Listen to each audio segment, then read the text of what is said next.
जय हिंद दोस्तों।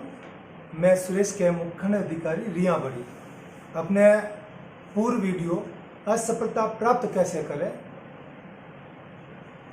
जारी किया था, जिसमें मैंने ये बताया था कि व्यक्ति अपने कठिन परिश्रम, अपनी इतनी मेहनत करने के बावजूद भी व्यक्ति फेल हो जाता है, असफल कैसे हो जाता है। मैंने आपको अच्छे से बताया था। उस वीडियो को आपने लाइक किया था, शेयर भी किया और आपने खूब सारे कमेंट भी किए थे, जो मुझे मोटिवेट किया, जो आगे नए वीडियो बनाने के लिए मुझे प्रेरित किया। मेरा जो अगला जो वीडियो है, आज का जो वीडियो है, वो वीडियो आधारित है सफलता प्राप्त कैसे करें। मतलब जो मैं आपको विभिन्न चरणों में आपको बताऊंगा, विभिन्न साधनों में बताऊंगा, विभिन्न तरीकों में बताऊंगा। जिसका पहला साधन, पहला तरीका है कि आपका सफलता प्राप्त करने का जो साधन है वो आपका स्टडी मटेरियल पे डिपेंड करता है। तो पहला जो साधन है स्टडी मटेरियल। जब आप किसी भी कॉम्पिटिशन एग्जाम की तैयारी करते हैं तब के सबसे पहले आपके सामने क्वेश्चन उठते आता है स्टडी मटेरियल, कौन सी किताब पढ़े। जब इस क्वेश्चन का हल ढूंढने का प्रयास करते हैं, आपके सामने विभिन्न प्रकार के सोर्स सामने आते हैं, जैसे किसी टॉपर का इंटरव्यू हो या टॉपर का मार्गदर्शन हो, आपके सलाहकार हो, आपके गुरुजन हो, आपके साथी, प्रतियोगिता एग्जाम देने वाले साथी हो, प्रिंट मीडिया हो, न्यूज़ मीडिया हो, गूगल हो। इस प्रकार के विभिन्न प्रकार के साधन हैं जो आपको स्टडी मटेरियल के बारे में आपको ज्ञान देते हैं। जब टॉपर्स की बात आती है, टॉपर्स की बात, आप टॉपर्स में आप विश्वास करते हो, और जब आप टॉपर का जो न्यूज़ में या पत्रों में या किसी किताबों में उनका इंटरव्यू पढ़ते हो तो वो विभिन्न प्रकार की किताबों के नाम बताता, लेकिन टॉपर उन्हीं किताबों का नाम बताता जिसका वो एडवर्टाइजमेंट करता है, जिसका वो पब्लिशन करना चाहता है, जिसको वो किताब या कोचिंग सेंटर उसका स्पॉन्सर करता है। वो उस किताबों का नाम कभी नहीं बताता जो उसने एक्चुअल में पढ़ी होती है, वो केवल एडवर्टाइजमेंट करता है, बस। दूसरी बात आती है गुरुजन या मार्गदर्शक। जब उनसे आप पूछने जाता हो तो वो भी स्टडी मटेरियल के बारे में किसी से पूछा कर ही आपको बताते हैं। और सबसे बड़ी बात, गुरुजन जो होते हैं उस कंपटीशन एग्जाम से संबंधित होते ही नहीं है। जैसे फॉर एग्जाम्पल आप प्रिपरेशन करना आरएस की करना चाहता हो, लेकिन आपका गुरुजन सेकंड ग्रेड या फर्स्ट ग्रेड है, वो उस तरह की किताबें बताएगा, वो आरएस के एग्जाम की किताबें आपको नहीं बता पाएगा। सोर्स के बारे में आपका आती है आपके साथी या प्रतियोगिता एग्जाम देने वाले आपके दोस्त मित्र। लेकिन इसमें आपको एग्जाम्पल देना चाहूँगा 3 इडियट मूवी का वो सीन, वो डायलॉग कि जब दोस्त फेल होता है तो दुख कम होता है, लेकिन जब दोस्त पास होता है या टॉपर बनता है तो ज़्यादा दुख होता है। तो ये कभी नहीं कह सकते हैं कि जो आपका दोस्त जो किताब का सजेशन देता है वो पूरी तरह से सही हो। ये आपको ढूंढना पड़ेगा कि किस एग्जाम के लिए कौन सी किताबें आपके लिए प्रिफर करती है। तो मतलब एडवाइस सबकी लो और मानो खुद की, और ये मानो कि वो आपके लिए सूटेबल हो, जिसको आप अच्छे से पढ़ सको, वही एडवाइस आपको माननी चाहिए। अब मैं आपको बताना चाहूँगा कि स्टडी मटेरियल का जो संबंध है किसी कंपटीशन एग्जाम से, वो मैं आपको बताना चाहूँगा। कोई भी कंपटीशन एग्जाम होता है उसमें सबसे बड़ी चीज़ होती है उसका सिलेबस, दूसरी आपकी कैपेसिटी, मतलब आपकी एफिशिएंसी। मैं इस चीज़ में आपको जिक्र करना चाहूँगा कि किसी भी किताब, एक किताब जो उस सिलेबस का 80% सिलेबस कवर करती है वो आपका 100% एफिशिएंसी कवर करती है। लेकिन जब आप 2 किताबों का यूज़ करते हो तो वो सिलेबस का 90% कवर करती है, लेकिन आपकी एफिशिएंसी घटकर 90% हो जाती है। उसी तरह जब आप 3 किताबें पढ़ते हो तो आपका सिलेबस 93% सिलेबस कवर होता है, लेकिन आपकी एफिशिएंसी 85% होती है। उसी तरह जैसे जैसे आप सिलेबस मैक्सिमम कवर करने की कोशिश करोगे, आपकी एफिशिएंसी धीरे धीरे कम होती जाती है। मेरा खुद का अनुभव और रिसर्च भी ये कहता है, जब आपका सिलेबस, जब आप किसी भी कंपटीशन एग्जाम का लगभग 98.5% सिलेबस कवर करने का प्रयास करते हैं तो आपकी एफिशिएंसी 50% हो जाती है। क्यों? क्योंकि उस सिलेबस को कवर करने के लिए कम से कम आप 10 किताबें पढ़ते हो। उस 10 किताबों पढ़ने की वजह से आपकी एफिशिएंसी 50% हो जाती है। हाँ, यद्यपि आपका सिलेबस 98.5 सिलेबस कवर हो जाता है, लेकिन आपके दिमाग की एफिशिएंसी कम हो जाती है, आप प्रेशर में आ जाते हो, तनाव में आ जाते हो, जिसके कारण कड़ी मेहनत करने के बावजूद भी आप उस कंपटीशन एग्जाम में फेल हो जाते हो। क्यों? क्योंकि इतनी सारी किताबें पढ़ने के कारण या तो आप लाइब्रेरियन बन जाते हो, जो एक संस्थान जो होते हैं दूसरों को पढ़ाने वाला संस्थान बन जाता है, लाइब्रेरी, कंपटीशन एग्जाम की लाइब्रेरी, या फिर आप गूगल बाबा बन जाते हो। या तो आप क्या सोचना, आप क्या बनना चाहते हो, गूगल बाबा बनना चाहते हो या पास होना चाहते हो, ये आप पे डिपेंड करता है कि आपकी एफिशिएंसी 90% यूज करना चाहते हो या आप 50% यूज करना चाहते हो। तो कुल मिला के मेरा ये है आपको कहने का तात्पर्य, आप किसी भी कंपटीशन एग्जाम में मैक्सिमम 2 किताबें पढ़िए जो आपकी सिलेबस को 90% सिलेबस कवर करता है और आपकी एफिशिएंसी 90% हो जाती है और आपकी सक्सेस रेट 100% हो जाती है।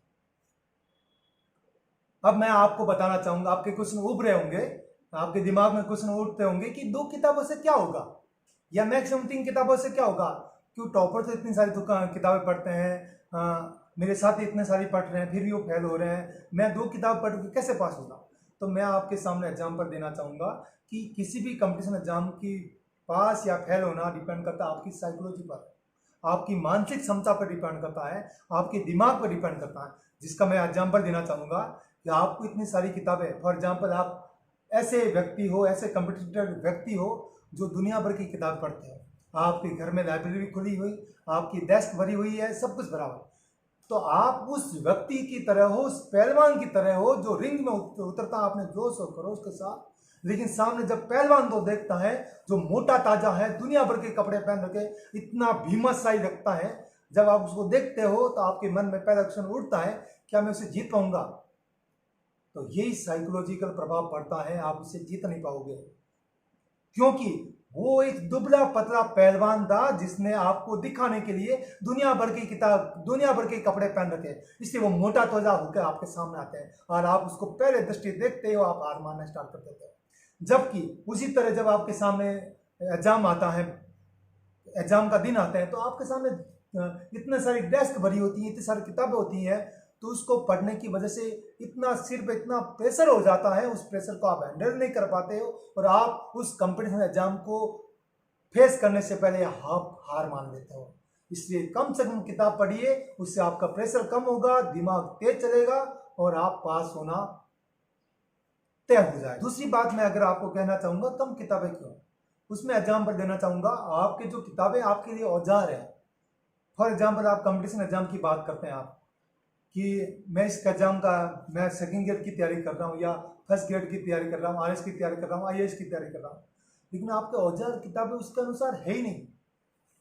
आप लोहार हो और आपके हाथ में सुनार का हथौड़ा दे दिया तो आप उसको क्या उस औजार बना पाओगे, हथियार बना पाओगे? नहीं बना पाओगे। और अगर आप सुनार हो और आपके हाथ में लोहार का हथौड़ा दे दिया, आप काम नहीं कर पाओगे। उसी तरह डिपेंड करता है कि आप किस प्रकार की किताबें यूज करते हो, चूज करते हो, उस पर डिपेंड करती है आपकी सक्सेस रेट।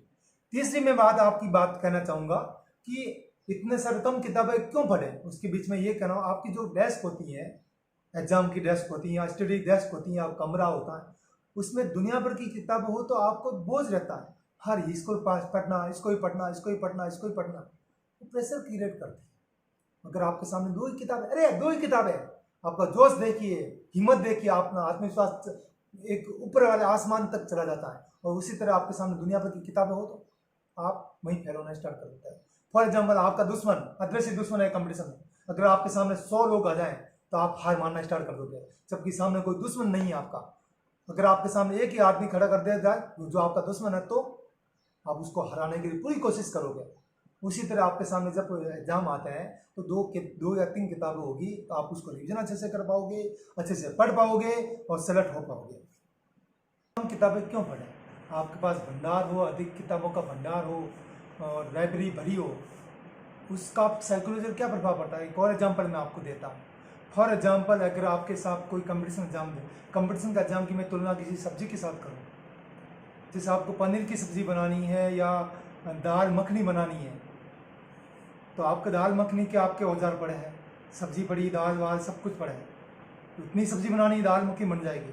लेकिन आप दुनिया भर की किताब पढ़ोगे तो आप जब कंपटीशन एग्जाम की जो दाल मखनी बनाने का प्रयास करोगे तो आपकी खिचड़ी बनना स्टार्ट हो जाएगी, क्योंकि जब फॉर एग्जाम्पल कोई क्वेश्चन आएगा सामने तो आप क्वेश्चन का जवाब देने के लिए आपका दिमाग 10 जगह दौड़ेगा। मैं उस किताब से वो लिखा है, उस किताब में वो लिखा है, उस किताब में वो लिखा, उस किताब में वो लिखा, उसकी वजह से आपका दिमाग एक जगह स्थिर नहीं हो पाता और आपका जो सवाल का जो आंसर होता है वो खिचड़ी बन के रह जाता है। जो आपका जो एक्चुअल आंसर होना चाहिए वो हो नहीं पाता, क्योंकि वो सिस्टमिक ढंग से नहीं हो पाता। उस वजह से आप अधिक किताब पढ़ने के बावजूद, आप मानते हैं कठिन परिश्रम करते हो, दुनिया भर की किताब पढ़ते हो, लेकिन वो परिश्रम आपको एग्जाम में पास नहीं करवा पाता, क्योंकि दाल मखनी की जगह आपकी खिचड़ी बन जाती है, पनीर की सब्जी की जगह आपका खिचड़ी बन जाती है। उसी तरह जब RS की एग्जाम की तैयारी करते हो तो वो ओवरऑल एग्जाम बन जाता है। जब सेकंड ग्रेड की तैयारी करते हो तो वो भी ओवरऑल एग्जाम बन जाता है, क्योंकि उस खिचड़ी में आपको सेकंड ग्रेड का भी सवाल आ जाता है, फर्स्ट ग्रेड का भी सवाल आ जाता है, RS का भी सवाल आ जाता है, पटवारी, कांस्टेबल, SI, IAS सबका क्वेश्चन का आंसर आपके सामने आ जाता है और आप उसकी वजह से आपका जो आंसर होता है एक प्रकार की खिचड़ी बन जाता है। और जब खिचड़ी बनाने की बात आती है तो आपसे खिचड़ी अच्छी बन नहीं पाती। इसलिए मेरा अनुभव है, अनुरोध है आप सभी से, आप कम से कम किताब पढ़ें, ताकि जब आपको बनाई जाए, जब आपको कहा जाए पनीर की सब्जी बनाई तो परफेक्ट पनीर की सब्जी बना सको, आप खिचड़ी नहीं बनाए। और लास्ट में बात आपसे कहना चाहूँगा, जो स्टडी मटेरियल कम किताबें क्यों पढ़ी जाए, या अपने से ज़्यादा दोस्त, अपने सारे साथी जो आप कंपटीशन एग्जाम की तैयारी करते हैं, वो क्या सोचते हैं, भाई मैंने जो किताब पढ़ती मेरा आने वाला भाई पढ़ेगा, बहन पढ़ेगी, मेरा मित्र पढ़ेगा, मैं उसको दूंगा। ऐसा मत कीजिए। आपकी किताब, आपका कंपटीशन आप खुद हो, तो उस किताब को इतना प्यार से पढ़िए, इतना जोश और क्रोध से पढ़िए कि वो किताब आपके अलावा कोई तीसरा ना पढ़ सके। उतना इतना यूज कीजिए, पढ़ पढ़ के इतना खराब कर दीजिए वो किसी का यूज ना आए, क्योंकि एग्जाम खत्म, आपका सक्सेस खत्म और आपकी किताब खत्म। जबकि आप किताब को ऐसे से रखोगे तो क्या पता वो किताब बोलेगी मुझे वापस पढ़ा जाए, तो वही आपको सक्सेस नहीं करवाएगी। क्योंकि किसी फिल्म में कहा, किसी चीज को कुछ हद के साथ चाहो तो सारी कायनात उसे मिलाने के लिए षड्यंत्र करती है। उसी तरह किसी एक किताब को अच्छे से पढ़ो ना, वरना वो किताब आपसे ही कहेगी मुझे वापस पढ़ो, मुझे वापस पढ़ो, तो वापस कंपटीशन एग्जाम दिलवाएगी आपसे। ये आपको किताब आपकी दोस्त भी है और सबसे बड़ी दुश्मन भी है। अगर आप उसके साथ दुश्मन का व्यवहार करोगे तो दुश्मन खत्म हो जाएगा, दोस्त का व्यवहार करोगे वापस कंपटीशन एग्जाम दिलवाएगी। इसलिए दोस्तों, उस किताब को इतना पढ़िए कि वो किताब खत्म हो जाए, आपका कंपटीशन एग्जाम खत्म हो जाए, आप सक्सेस हो जाए और किताब 0 हो जाए। तो दोस्तों, लास्ट में इसका सबका सार कहना चाहूंगा, ये कंपटीशन एग्जाम, ये आपका सिलेबस और आप खुद, जब तीनों त्रिकोण मिलेंगे तो सक्सेस रेट हो जाएगी। आप जिस एग्जाम की प्रिपरेशन करना चाहते हो उसकी किताबें चूज कीजिए, उस सिलेबस को मिलाइए और आप खुद मिल जाइए। जब आपका सिलेबस और आपका कंपटीशन एग्जाम तीनों मिल जाएंगे तो आपकी सक्सेस रेट सामने होकर आएगी। इसलिए दोस्तों, स्टडी मटेरियल पे ध्यान दीजिए, आपका सिलेबस कवर कीजिए, उसके अनुसार किताबें चूज कीजिए और आपके पास जो लाइब्रेरी भरी हुई है उस ऐसे दोस्त को दीजिए जो आपका दुश्मन हो।